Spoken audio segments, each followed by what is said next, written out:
ဒီနေ့ပြောပြမယ့်ဇာတ်လမ်းလေးကတော့ကြောက်ဘလူးရဲ့မျက်ရည်နဲ့လက်မင်းကကြိုးရှူနဲ့တံတားကြီးပုံမြင်လေးပဲဖြစ်ပါတယ်နော်ရှီဟုံးပကံခင်းနဲ့စင်တူတဲ့ပူပါရွာအနီးရတောနဲ့ကြီးထဲမှာပေါ့လူတိုင်းကြောက်ရတဲ့ကြောက်ဘလူးကြီးတကောင်ရှိခဲ့ဘူးပါတယ်သူကရွာကိုကာကွယ်ပေးနေသူဖြစ်ပေမဲ့ရုပ်ဆိုးလုံးလိုလူသားမတွေကသူ့ကိုမိတ်ဆာလို့ထင်ပြီးတော့မုန်းတီးခဲ့ကြတာပေါ့ဗျာအဲ့ဒီရွာမှာပဲ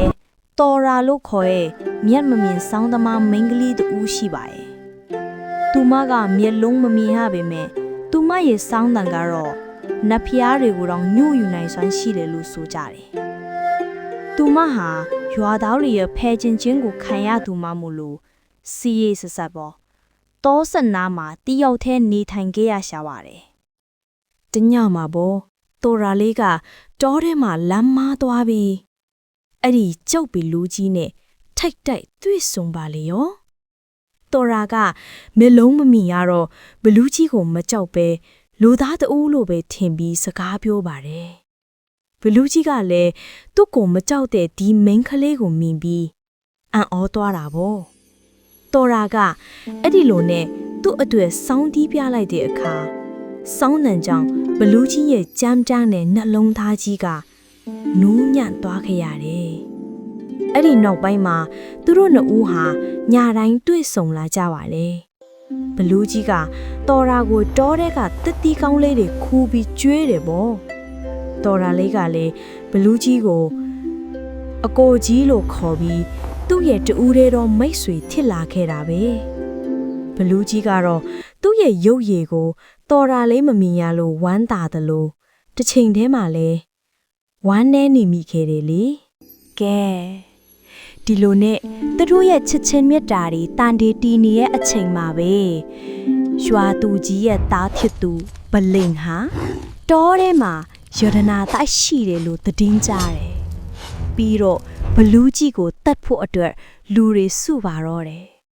တော်ရာကိုလည်းဘလူးကြီးနဲ့ပတ်သက်တဲ့ဆိုပြီးဆွတ်ဆွဲကဓားစာခံအဖြစ်ဖမ်းခေါ်သွားကြတယ်ရွာသားတွေကဘလူးကြီးနေတဲ့ဂူဝကိုရောက်လာပြီးမီးများတွေနဲ့ပစ်ခတ်ကြပါတယ်ဘလူးကြီးဟာဒေါသအကြီးအကျယ်ထွက်ပြီးပြန်လဲတိုက်ခိုက်ဖို့ပြင်ဆင်လိုက်ပေမဲ့ရွာသားတွေလက်ထဲမှာတော်ရာလီပါလာတဲ့အခါငြိမ်သက်သွားခဲ့ရရှာပါရဲ့ကျွာသူကြီးသားကဘလူးကြီးကိုသတ်ဖို့အတွက်လှန်တစ်ချောင်းနဲ့ပစ်လိုက်ပါပြီတော်ရာလေးဟာအတန်ကြားယုံနဲ့အခြေအနေကိုတိလိုက်ပြီးဘလူးကြီးရှေ့ကနေဝင်ပြီးကာကွယ်လိုက်တယ်တော်လှန်ချက်ဟာတော်ရာလေးကိုထိမှန်သွားခဲ့ပါပြီတော်ရာလဲကျသွားတဲ့အချိန်မှာတော့ဘလူးကြီးဟာအကြီးအကျယ်ဝမ်းနဲ့ဒေါသထွက်ပြီးအော်ဟစ်လိုက်တာတောတစ်ခုလုံးတွန်းခါသွားခဲ့ရတယ်ဗျာဒါပေမဲ့အဲ့ဒီအချိန်မှာပဲတော်ရာရဲ့နှလုံးသားထဲကစစ်မှန်တဲ့မေတ္တာကြောင့်သူမရဲ့သွေးဆက်လေးတွေမြေကြီးပေါ်ကျတဲ့အခါရွှေရောင်အလင်းတန်းတွေထွက်ပေါ်လာခဲ့တယ်ဘလူးကြီးဟာတော်ရာကိုပွဲဖတ်ပြီးတော့မျက်ရည်ကျတယ်ပြီးတော့မေးငါ့ကိုဘလူးတကောင်လို့တိရနဲ့ဘာလို့ကဲတာလဲလို့မေးလိုက်ပါတယ်တော်ရာလေးကတော့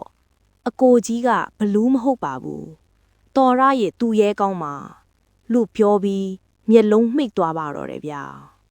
အဲ့ဒီအချိန်မှာဘလူးကြီးရဲ့မျက်ရည်ဟာတော်ရရဲ့မျက်နှာပေါ်ကိုကြားလိုက်တဲ့အခါကျင်းစာတွေပြေးသွားပါတော့တယ်အမှန်တော့ဘလူးကြီးဟာကျင်းစာတက်နေတဲ့နတ်သားတစ်ပါးဖြစ်နေခဲ့တာပေါ့သူဟာနတ်သားပုံစံပြန်ခစ်သွားပြီးတော့မိမိရဲ့တကိုးနဲ့တော်ရာကိုအသက်ပြန်သွင်းပေးလိုက်တယ်တော်ရာလီကအသက်ပြန်ရှင်လာယုံဒီမကပဲမျက်လုံးပါပြန်မြင်လာရပါတော့တယ်ဒီလိုနဲ့သူတို့နှစ်ဦးဟာလောဘကြီးတဲ့ရွာသားတွေကိုစွန့်ခွာပြီးဟိမဝန္တာတောအုပ်ကြီးစီကိုပြန်တန်းထွက်ခွာသွားကြပါတော့တယ်ရွာသားတွေမှာတော့နောင်တရီရကကြံရစ်ခဲ့ရတာပေါ့ရုပ်ရွာဆိုတာမမြဲပါဘူးစစ်မှန်တဲ့မိသားကသာအရာရာကိုအောင်နိုင်ပါလေအခုလိုပုံမြင်ဇာတ်လမ်းကောင်းတွေချိန်တိုင်းသိရှိနိုင်ဖို့ကျမတို့ရဲ့ channel လေးကို like and subscribe နှိပ်ထားခဲ့ဖို့မမေ့ပါနဲ့နော်